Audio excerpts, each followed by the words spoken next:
2014 Sungai Efrat akan susut 100%. Ternyata March 2014 Sungai Efrat setelah susut air, telah kering sekering-keringnya sampai hari ini di Irak. Sampai hari ini. Dan yang paling mengejutkan, ini kan hadis Nabi tadi, tidak akan terjadi kiamat sampai keringnya Sungai Efrat di Irak. Dan manusia akan dikejutkan, kata Rasulullah, dengan ditemukannya gunung emas yang sangat besar dalam perut bumi Irak, di wilayah yang dilalui oleh Sungai Efrat. Ketika emas itu ditemukan, nanti seluruh lelaki di muka bumi akan membawa senjata-senjata mereka pergi ke Irak, dan mereka bertempur, berperang, memperebutkan gunung emas itu. Dalam setiap 100 orang lelaki yang berperang di sana, kata Rasulullah, akan mati terbunuh 99 lelaki. Satu cuma yang boleh hidup. Setiap mereka berharap semoga satu orang yang hidup itu dialah orangnya.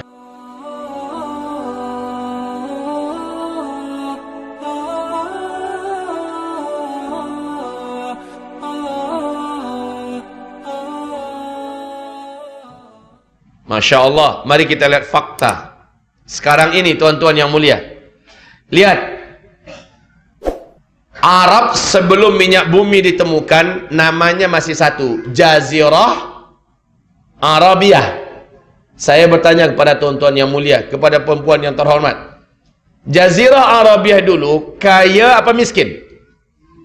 Sangat miskin. Negeri gurun Sahara yang luas, pasir yang panas, tandus, bagaikan tak bertepi. Dia tak punya apa-apa. Memang miskin, tuan-tuan. Tapi bila mana minyak bumi sudah ditemukan, mereka pun berubah menjadi negeri yang kuaya raya. Jadi bukan kaya raya, itu mah biasa. Tapi kuaya raya pakai tasydid. Saking kayanya. Dan mereka pecah mendirikan negara sendiri-sendiri menjadi 7 negara kaya dunia. Qatar, Bahrain, Uni Kuwait, Uni Emirat Arab, Arab Saudi, Oman, dan Yaman. Mari kita lihat apa yang dibawa oleh masing-masing negara ini di kota-kota besar mereka. Apa yang mereka buat? Yang paling dekat di hati kita dulu, Makkah Al-Mukarramah. Silakan, Arab Saudi, kerajaan Arab Saudi buat apa di Makkah Al-Mukarramah, sekitar Masjidil Haram? Masya Allah, gedung-gedung tinggi pencakar langit. Bukit-bukit menjadi hilang, bahkan ada yang masih baki bukitnya, itu pun hanya di bawah pinggul, bahkan hanya sebatas betis-betis daripada hotel-hotel yang ada. Megah, mewah-mewah.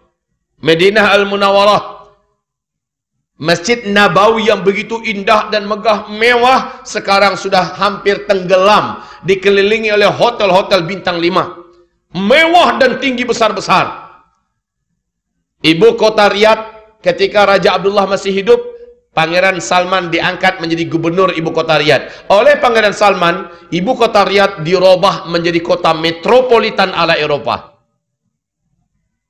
Jeddah dijadikan sebagai kota perdagangan dan persimpangan Timur Tengah. Ini baru Arab Saudi. Lihat negara sebelahnya, Kuwait. Apa yang dibuat oleh Kuwait di kota-kota besarnya? Semua pembangunan yang sedang dilakukan di Kuwait mengalahkan standar pembangunan kota-kota yang ada di Eropa, yang ada di Amerika. Masya Allah. Kuwait harus angkat tangan dan menyerah dibandingkan negara sebelahnya, Bahrain. Bahrain jauh lebih indah. Bahrain jauh lebih hebat. Pembangunannya, gedung-gedungnya, Masya Allah. Bahrain mesti tunduk dan mengaku kalah oleh negara sebelahnya, Uni Emirat Arab, Abu Dhabi. Abu Dhabi tercatat sebagai negara termewah, terhebat, negara impian dan negara mimpi dunia. Semua cita-cita manusia ada di Abu Dhabi. Hanya di Abu Dhabi, tuan-tuan, ada mesin ATM yang mengeluarkan gold. Masukkan kad, tekan nomor, digit, beberapa digit, keluar emas 1 kilo. Itu hanya di Abu Dhabi. Hanya di Abu Dhabi ada kereta, ada bus yang mulai daripada kulitnya, peleknya, rangkanya, semuanya emas. Cuma ada di Abu Dhabi. Jangan tanya pembangunannya, semuanya Masya Allah. Dengan izin Allah Azza wa Jal, insya Allah bulan ke depan, yaitu Februari awal, saya dengan izin Allah dapat jemputan untuk berdakwah di sana, Abu Dhabi dan Dubai. Nanti saya share foto-fotonya insya Allah, kalau umur panjang lah. Abu Dhabi harus mengaku kalah oleh kota sebelahnya, Dubai. Pemegang rekod gedung tertinggi nomor 1 di dunia sampai hari ini masih di Dubai. Ternyata bukan Tokyo, ternyata bukan Sydney, bukan Melbourne, bukan Prancis, London, tidak, Dubai. Nama gedungnya Burj Khalifah, tingginya 828 meter. Kalau kita ada di bawahnya, melihat gedung itu macamnya. Tapi gedung ini sekarang sedang dalam proses dikalahkan oleh gedung yang sedang dibangun di tepi Laut Merah di kota Jeddah oleh orang terkaya nomor 1 Arab Saudi, Pangeran Al-Walid bin Talal, yang sedang membangun gedung namanya Kingdom Tower. Tingginya gedung itu, kalau Burj Khalifah 828 meter, maka Kingdom Tower 1,2 kilometer. Masya Allah. Baru-baru saja Kuwait mengumumkan akan mendirikan gedung yang juga melampaui angka 1 kilometer pula. Masya Allah. Pangeran Muhammad bin Salman sudah menyampaikan kepada seluruh dunia cita-cita besarnya, bahwa 2030 sudah berdiri sebuah kota terindah, termahal, termegah, terhebat di dunia, dekat berbatasan dengan Yordania, masih di tepi Laut Merah, namanya kota Neom, yang menghabiskan dana 660 triliun, maaf, 6.600-an triliun lebih uangnya. Masya Allah. Saya tak tahu bahasa triliun ini apa. Dan saya tidak pernah, kalau angka nolnya tak berapa itu. Ya Allah, ya Rabbana, wahai ibarat Allah yang kami muliakan, 12 digit nolnya. Ibarat Allah, dulu mereka miskin, mereka tidak punya apa-apa. Tiba-tiba mereka menjadi kaya raya dan sangat berkuasa. Hari ini mereka saling berlomba-lomba membangun gedung-gedung yang tinggi-tinggi. Jika zaman itu sudah kalian temukan, kata Nabi, jarak masa antara kalian dengan kiamat sudah sangat-sangat dekat. Nah, Masya Allah, siapa yang baru pulang umroh baru-baru ini, bahkan di Ponbinbit kita pun boleh lihat, di YouTube boleh kita lihat, bahkan beberapa sahabat kami yang baru saja pulang daripada Tanah Suci, benar-benar nyata Bapak, Ibu, bahwa tepian padang pasir, bukit-bukit yang ada sudah mulai menghijau. Rasul mengatakan, kiamat tidak akan berlaku sampai Arab kembali menghijau. Sekarang sudah berlaku. Sungai-sungai bukan lagi mengalir airnya, tetapi sudah banjir-banjir di sana. Masya Allah. Pada tahun 2011, Imam Masjidil Haram namanya Syekh Saud Shuraim, dalam khutbahnya menyampaikan hal yang sangat mengguncang bagi umat Islam. Apa kata beliau dalam khutbahnya? Kalian lihat dan perhatikan. Hai umat Nabi Muhammad, Rasulullah pernah mengajak Muadz bin Jabal radhiyallahu anhu berjalan-jalan di dekat daerah Tabuk. Lalu apa kata Rasulullah? Hai Muadz, apabila lembah ini, apabila daerah ini sudah mulai dibungkusi salji, maka itu antara ubun-ubun engkau dengan kiamat sudah sangat dekat sekali. Salji turun pertama kali di Tabuk 2009. Hanya semata kaki. 2011 sudah 1 betis tingginya. Sekarang salji yang ada di Tabuk sudah 1 meter. Sampai ke Riyadh, bahkan Mekah ke Madinah beberapa areanya sudah ada yang berbungkus salju. Masya Allah, ibadah Allah. Apakah ada petanda yang lebih terang daripada ini? Allahumma salli ala Sayyidina Muhammad. Perhatikan kembali. Di dalam hadis yang sahih menurut syarat Bukhari dan Muslim, Rasulullah bersabda, "La taqumus sa'ah hatta yahsiral furatu bi jabalin an dhahab yaqtatilun nas alaih fayuqtalu kullu mi'atin tis'atun wa tis'un fayaqulu kullu rajulin minhum la'alli akuna ana alladhi anju." Kiamat tidak akan terjadi, kiamat tidak akan berlaku sampai terlebih dahulu sungai Efrat di Irak mengering.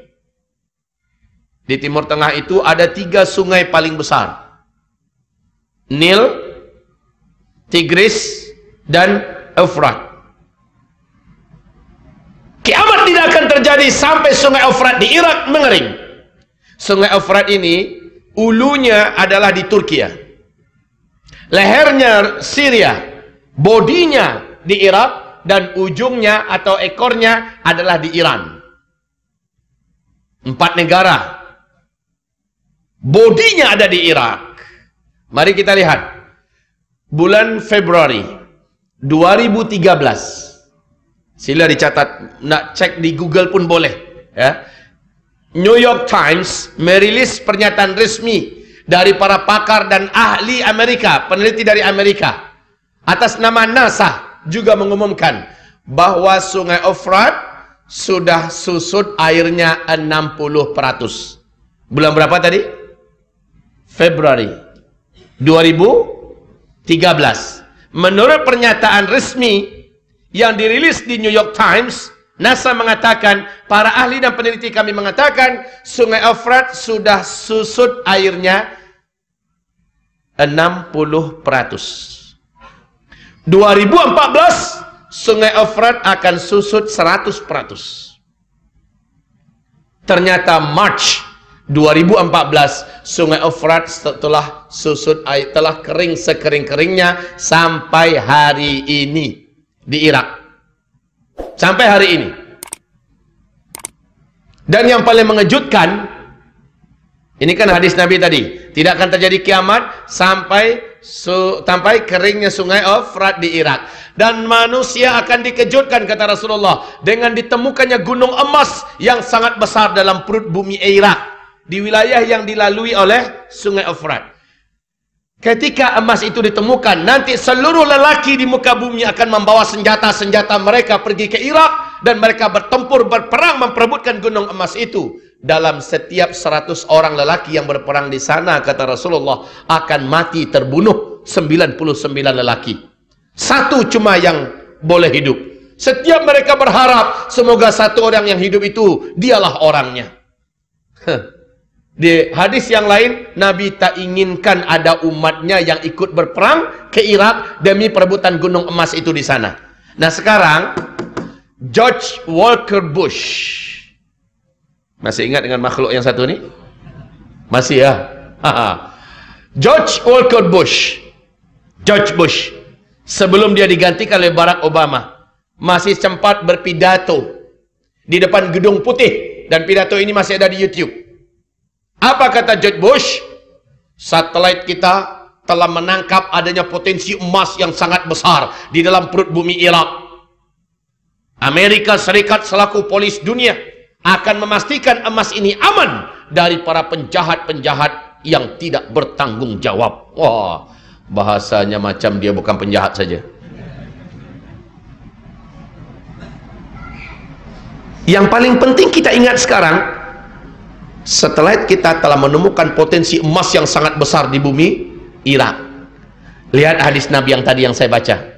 Tidak akan terjadi kiamat sampai keringnya sungai Efrat. Dan nanti manusia dikejutkan dengan penemuan gunung emas yang sangat besar di dalam perut bumi Irak yang nanti akan muncul. Karena sebuah hantaman, dia akan muncul.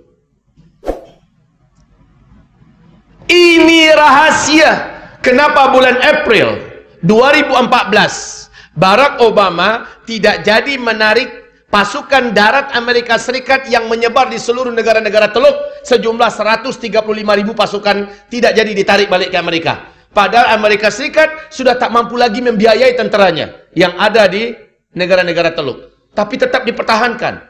Ini sebabnya karena mereka melihat ada potensi emas yang sangat besar di Irak. Kemudian naiklah Donald Trump naik menjadi presiden. Donald Trump malah menambahkan lagi tambahan pasukan, tentara-tentara Amerika dikirim lagi lebih banyak menuju ke Irak.